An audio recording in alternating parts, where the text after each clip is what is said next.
¿Por dónde largamos? ¿Por Lagarde? Porque se me ocurre que está bueno como para... Podríamos largar a Lagarde, sí, cacofonizar como se debe y en el sentido Creo que literal. podemos poner un conjunto de cosas que todas parecieran que tienen que ver con lo mismo y hasta diría que estuvieran planificadas. Porque... ¿Planificadas? Bueno, A no ver. sé. Viste, a veces es un desafío, las coincidencias... a mí me encanta cuando se dice pareciera planificado. Claro. Porque después puede que sí o puede que no. Porque en el orden local aparecen Roca, Eurnequian y una serie de personajes de lo que se llama el Círculo Rojo, advirtiéndole al futuro gobierno, es decir, primero, todos dan por descontado que hay que analizar qué es lo que va a hacer Alberto Fernández. Sí, bueno, en eso se puede coincidir. Sí, pero digo, se habla de eso. Y entonces todos salen a decir, guarda con China, hay que privilegiar las relaciones con Estados Unidos. Ese fue Eurnequian.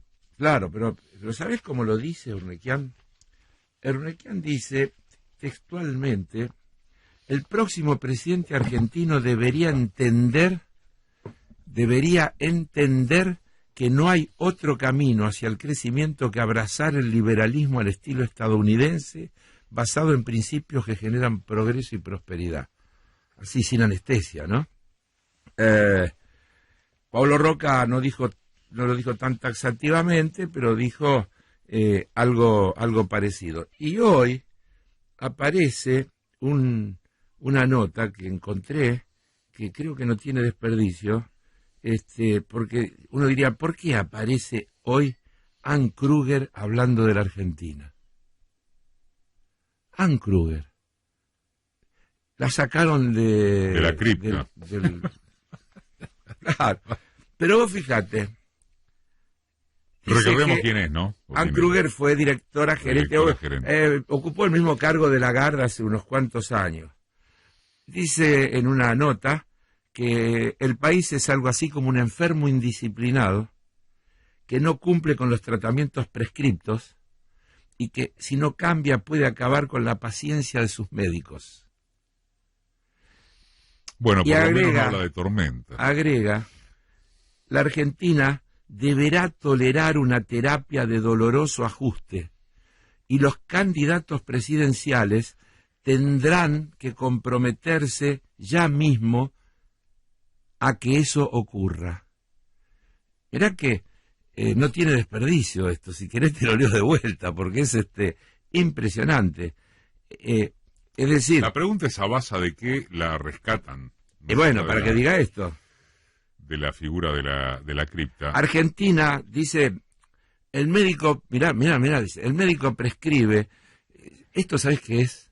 Es la vieja cuestión de no es el modelo lo que fracasó, sino los ejecutores. ¿Y es empalmable con Lagarde? Porque yo voy arrancado. Sí, claro.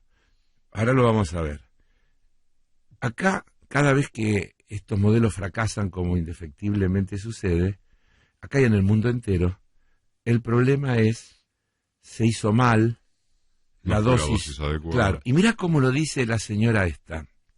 El médico prescribe 10 días de antibióticos y aconseja al paciente que comience a cuidarse mejor.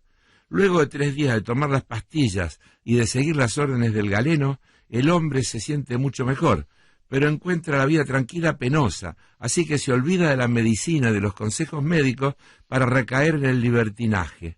Y agrega, Argentina es ese hombre, crónicamente gastando de más y sobre todo regulando hasta que se ve forzado a ir al Fondo Monetario para una nueva dosis de tratamiento. La crisis de la Argentina requiere la continuación de las medidas fiscales, monetarias y cambiarias delineadas en el programa del Fondo Monetario Internacional. Los candidatos presidenciales deben comprometerse a reformas importantes o el doctor podría decidir desconectar al paciente. Es terrorífico. Recordamos que lo dice la ex directora gerente, la ex Lagarde. Sí, que la sacaron. Alguien la saca, ¿no? Del sarcófago. Obviamente. Y le hace hablar, porque si no, Y Lagarde dice, a nosotros nos vinieron a buscar, y nosotros lo único que hicimos es dar una manito, pero en el medio aparece Stiglitz, que podríamos hacer dos citas importantes alrededor. Stiglitz aparece hoy en una extensa nota, que es un reportaje que le hacen en Página 12. Eduardo Febro, el corresponsal sí. en París de Página 12. Espera que hacemos el primer corte bueno. y nos dedicamos a él. Sí. Vamos. Todo trata de tener cierta unidad conceptual. Carlos estaba citando a Anne Krüger, la exdirectora gerente del Fondo Monetario, con una metaforización medicinal maravillosa, que está hablando incluso de que Argentina habrá que desconectarla, si no se lo debe. Citaban Krüger, citábamos a Lagarde. En el medio al menos se cruza Joseph Stiglitz, Premio Nobel de Economía, a través de la nota con Eduardo Febro, el corresponsal de Página 2 en París, que hoy es, sin ir más lejos, el título de portada, la nota de portada de Página 12, acerca del experimento nuevamente fracasado, que finalmente de eso estabas hablando. Sí, pero déjame que me haga un poco de publicidad. Bueno. En plena negociación con el fondo, 13 de mayo del año pasado, sí, escribí en una nota editorial 13 de mayo del año pasado. Del 2018, sí, en una nota en Tiempo Argentino, el título El Fondo Monetario de Siempre. No voy a leer toda la nota porque es larga, pero quiero leer 2 párrafos. Bueno. Si bien el contexto ha cambiado, porque recuerdo otras situaciones y demás, el pedido de ajuste sobrevivirá, al igual que los pedidos de reformas estructurales que poco tienen que ver con la inclusión social, entre ellas una aún mayor apertura comercial, algo que también aparece en el texto. Y ahora, presta atención, todavía no se conocen los avances de la negociación, es decir, porque no se conocían los detalles. Pero digo en la nota, el sendero a recorrer es bastante claro. Se pedirán metas fiscales casi imposibles de cumplir, que además impactarán negativamente en la actividad y la recaudación. Ello implica daños en el tejido productivo, en el empleo y en la distribución del ingreso. En tanto, el nuevo financiamiento dejará un mayor tendal de deuda, una hipoteca intergeneracional que algún día costará levantar. Hay que decirle a la señora Krüger que el médico es un desastre. El médico es un desastre. Yo tengo guardado del 22 claro. de septiembre del 18 en la bitácora del programa. Sí. Debe ser parecido. Bueno, de eso te iba a hablar. Claro. En realidad uno de los temas centrales de ese día eran 6 prefectos sancionados con 8 a 10 años de prisión por la patoteada de los pibes de la Villa 121 de Barraca. Sí. Pero, en la semana, el tema era, hace exactamente un año, la cifra de desempleo más grave de los últimos 12 años era el 9,6. Siempre se convierten en por eso. chicas después. Y tengo anotado, Heller, caída general de todos los indicadores. Así es. Vuelven fondos especulativos y el tema del sábado 22 de septiembre del año pasado. Expectativas positivas, análisis generalizados, del Fondo Monetario Internacional. Claro. Por eso digo, vamos a decirles que no es el paciente, que es el médico el que genera la enfermedad acá. Es portador de virus. Y por no eso, sano. ¿eh? Y no sano. Y no sano. Por eso, y ahora sí, lo que dice Stiglitz, la nota tiene un título que yo diría resume todo, porque dice, el experimento neoliberal fue un enorme fracaso. Quiero decir que Stiglitz no está hablando de la Argentina, está hablando del mundo. El 30 de mayo de este año publicó una nota que ya comentamos acá en algún programa anterior, donde él dice que el experimento neoliberal está muerto y que en realidad el tema de hoy es el debate sobre cuáles son las alternativas para reemplazarlo. Entonces dice, hay tres. La extrema derecha, sí, con toda la xenofobia y todos los fenómenos que genera. lo que él llama la centroizquierda, modelo europeo, modelo Tony Blair, que él dice es neoliberalismo con retoques, y lo que él llama el capitalismo progresista, que dice que tiene que prescribir, es el que prescribe una agenda económica radicalmente diferente, basada en 4 prioridades. La primera, restablecer el equilibrio entre los mercados, el Estado y la sociedad civil. Los gobiernos, dice, fíjate, tienen la obligación de limitar y delinear los mercados a través de regulaciones ambientales, de salud, de seguridad ocupacional y de otros tipos. También es tarea del gobierno hacer lo que el mercado no puede hacer o no hará, como invertir activamente en investigación básica, tecnología, de educación y la salud de sus votantes. Por eso en esta nota le preguntan por la Argentina y él dice, en definitiva, dice lo que todos sabemos, que el fondo lo único que hizo es empeorar la situación, que ha endeudado a la Argentina. Mirá lo que dice en una parte. Una de las cosas buenas que Macri heredó fue precisamente una deuda externa muy baja, pero él cambió esto y convirtió a un país con una deuda externa muy baja en otro con una deuda exterior altísima. Y después avanza y dice que lo compara con la situación de Grecia y llega a la conclusión de esto mismo que decíamos antes. Son los programas del Fondo Monetario, los programas de ajuste, los que terminan de esta manera indefectiblemente. Por eso habla incluso de las responsabilidades compartidas entre el acreedor y el deudor. El fondo, los bancos se tienen que hacer cargo. Creo que en algún momento dice, sí, si alguien te dice que te va a prestar y te presta 60 o 70 mil millones de dólares, es corresponsable de lo que pasa. Así es, así es. Porque él es un hombre del sistema, vamos a decir, de Stiglitz, claro. Fue funcionario de alto rango del Banco Mundial. Lo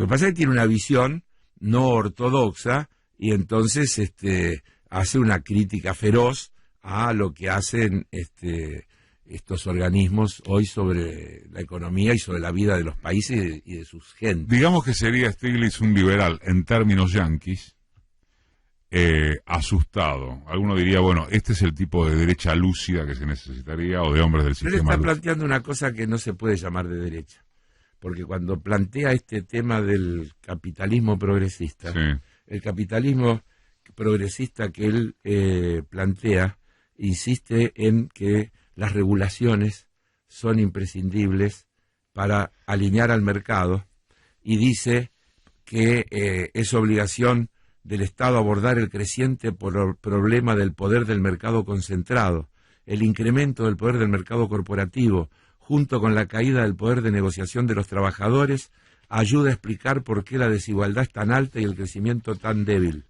Bueno, a menos que el gobierno asuma un papel más activo de lo que prescribe el neoliberalismo, estos problemas probablemente se vuelvan mucho peores debido a los avances en el campo de la robótica y la inteligencia. Él está diciendo que el Estado se tiene que hacer cargo de resolver los problemas de trabajo, salario, vivienda, salud, educación, ciencia y tecnología, etcétera, etcétera. Y eso no es de derecha y eso no es neoliberal. Eso es lo que él llama un capitalismo progresista, que por ahí lo podríamos emparentar. En términos de las categorías ortodoxas históricas no cuaja. Pero no importa. Pero en el marco actual lo podríamos poner en el lugar del estado de bienestar, del welfare capitalismo, state, el viejo que representaba la vieja Europa. Así es. Las 12:21, te queda un corte, ¿no? Este último bloque que Carlos adelantó en el primero podría ser algo así como el acoso, el asedio, la presión sobre el presidente entrante. Porque vos empezaste hablando de... ¿Te acordás cuando...? Las coincidencias que integran, yo diría, la causística, no la casuística, de cómo aparece tanta gente, tan de golpe, diciendo, mire, tiene que ir para acá. Vayamos un poquito para atrás. Más atrás. Acordémonos de el presidente Macri enojado, el día después de las PASO. Lunes 2. En aquel discurso donde le pidió autocrítica a los kirchneristas, dijo que todos los males que íbamos a tener si insistíamos con ese voto, y dijo, en un país normal, la gente elige entre dos candidatos, pero no entre dos proyectos, son dos candidatos que apuntan a lo mismo. Acá estamos en un problema, y por eso pasó esto que está pasando, y por eso los mercados se enojaron, porque la gente votó cambiar el proyecto. En realidad le estaba diciendo lo que ellos piensan, y ellos desde allí vienen tratando de instalar esta cuestión, o desde antes, cuando decían va a haber dos elecciones, el 11 votan los ciudadanos, el 12 votan los mercados, de que el voto ciudadano es una formalidad, pero en definitiva lo que hay que hacer no es lo que dicen los votantes, lo que hay que hacer es lo que dicen los mercados. Cuando uno dice lo que dicen los mercados, dice lo que dice Estados Unidos, lo que dice el Fondo Monetario Internacional. Entonces aparece, por ejemplo, Marcelo Bonelli esta semana, diciendo claramente que el primer objetivo que tiene Alberto Fernández es, así dice, recomponer la relación con Estados Unidos, para que Estados Unidos nos apoye, pero que Estados Unidos nos pone 3 condiciones, dice Bonelli, en el editorial del diario Clarín. Las 3 condiciones son que el gobierno argentino permita que la CIA se instale en la triple frontera, que la DEA actúe en la lucha contra el narcotráfico, y no me acuerdo. Casi Hollywood esa claro, parte, sí, sí, y no me acuerdo cuál era la tercera, pero era de la misma, porque una era la CIA, la otra la DEA, y la otra no me acuerdo quién diablo era. Tanto es así que Bonelli coincide con Pañi, que dice lo más importante que tiene el próximo presidente por delante es la designación del canciller, el embajador en Washington y el embajador en Brasilia. Porque dice, si está peleado con Bolsonaro, que está aliado con Trump, está listo, no puede gobernar. Entonces lo que tiene que hacer Alberto Fernández es recomponer eso, que es lo mismo que le vienen a aconsejar ahora los empresarios, y que es lo mismo que curiosamente sale a decir Ann Kruger de otra manera cuando dice, hicieron malos deberes, tienen que hacer el ajuste, la medicina no le gusta, pero tienen que cumplir y no hay otro camino que este. Entonces, la operación hoy, es decir, el establishment asumió que perdió. La gente, ni el Big Data, ni ningún, ya está. La voluntad popular está expresada y se va a ratificar con más amplitud el 27 de octubre. Ahora hay que cercar al presidente para que el presidente quede aislado de esa voluntad popular y arregle con los famosos mercados y continúe con la política de alineación que tuvo este gobierno, que la empezó desde el primer día cuando dijo hay que pagarle a los buitres, y privilegió la relación casi carnal con los Estados Unidos, digo casi para diferenciarlo de la otra etapa. Bueno, yo creo que todas las señales que Alberto Fernández viene dando van en otra dirección. Todo lo que viene haciendo en el terreno de lo internacional, sus entrevistas, las cosas que dice, ayer habló de recrear la UNASUR, ayer habló de que el problema de Venezuela lo tienen que resolver los venezolanos. La tercera cosa que dice Bonelli, una actitud de condena a Venezuela, una firme actitud de condena a Venezuela. Esa era la tercera condición que le planteaba el gobierno de Estados Unidos. La posición de Alberto Fernández sobre la detención de Lula, sobre la persecución a Cristina y a Correa. Es decir, yo creo que podemos tener confianza en que ese cerco que le quieren imponer no va a tener éxito y que la voluntad popular se va a imponer esta vez por sobre la presión de los mercados. Paso Heller.